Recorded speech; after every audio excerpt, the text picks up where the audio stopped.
The show where there are no penalties, nothing is offside, and everything is fair game.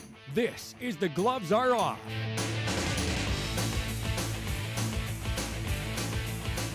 Welcome to this week's edition of The Gloves Are Off. I'm Moses Woldu. We got a great show for you. We're going to talk about the Toronto Blue Jays, of course. Can they win the World Series again? It's been 20 years since they made the postseason to begin with. And of course, we have Jay Feaster, who's picking up first-round picks for the 2013 draft. A deep draft, that is. But we'll get to those. But first, get to you, Greg Buchanan, CPCA radio announcer, as well as the Lloyd Bobcats general manager, or Bandits general manager. Yes. Can't get that mixed up. How you doing? Not too bad, Moses, not too bad. Kind of a fire sale in Calgary, and it looks like a fire sale on hockey jerseys. I couldn't decide which one to wear. I wore the Guy Lafleur rather the Carbonneau, but either way, I'm supporting Guy. You know, there you go. One of the teams that actually doing very well in the NHL. Of course, How surprised are you guys? Canadians, a little bit. I saw them maybe making the playoffs, not necessarily doing the way they played. But hey, Kurt Price. Yeah. Radio announcer, Lloyd FM, morning show. How you doing? Very good, thank you. And a Habs fan. And a big Habs fan.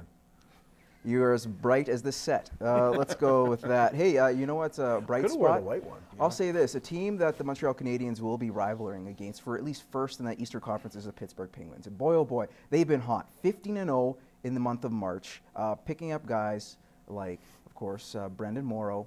They end up getting Douglas Murray, and now picking up Jerome Iginla and snatching him from the Boston Bruins. Now, the question is, with Iginla going to Pittsburgh, and it was not necessarily, well, let's put it this way, Jay Feaster's not necessarily his first choice. He got better prospects coming from Boston. However, Jerome Iginla said, you know what, even though Boston was one of the four teams I said I wanted to go to, I really want to play with Sidney Crosby in Pittsburgh. Is this a little bit unfair, what Iginla did to the Calgary Flames and kind of handcuff them a little bit?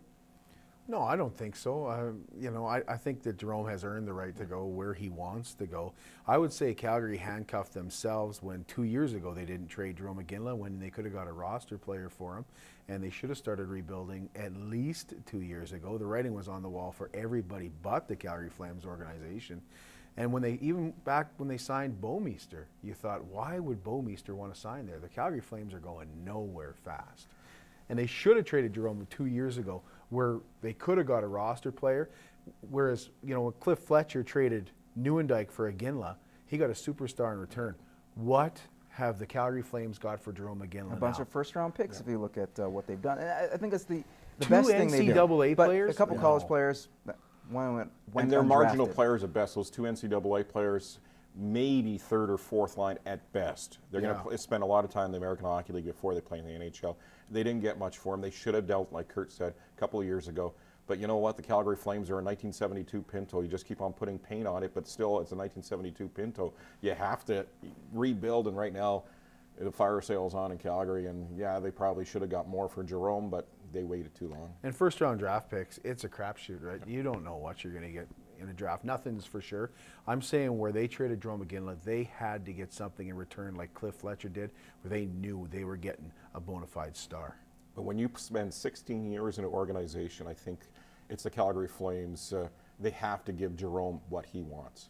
He's given him 16. They're giving the Flames 16 years of his career, and now Jerome made that final shot or call where he was going to go. He One may of end the up things, back though, in Calgary, one too. of the things, though, with the Pittsburgh Penguins is you got to give credit to Ray Shero and what he's done, because this team now has a lot of depth, and that's going to help, especially with Sidney Crosby out. Now, the Penguins have been successful without Sidney Crosby, of course, Malkin taking over the mantle and winning an Art Ross in the process. But my question for you guys is this: are they going to hurt with Crosby out at all, or at least survive the setback a little bit with Crosby out of the lineup, considering how deep this team is? Yeah, the team's deep enough that I don't think, you know, it's not going to hurt anything in the regular season. You got to have them for the playoffs when everybody's gunning and when it gets real serious. But as far as getting the playoffs, and I don't think they'll have a problem getting first overall in the East either. Yeah, you know what? You can't replace a Sidney Crosby, no doubt about that. Is it going to hurt him? Yeah, it's going to hurt him. Is it going to hurt him enough to really have them move down in the standings? Likely not, but they really do need him in the postseason. Even if he misses the first round, it's not going to be a big thing,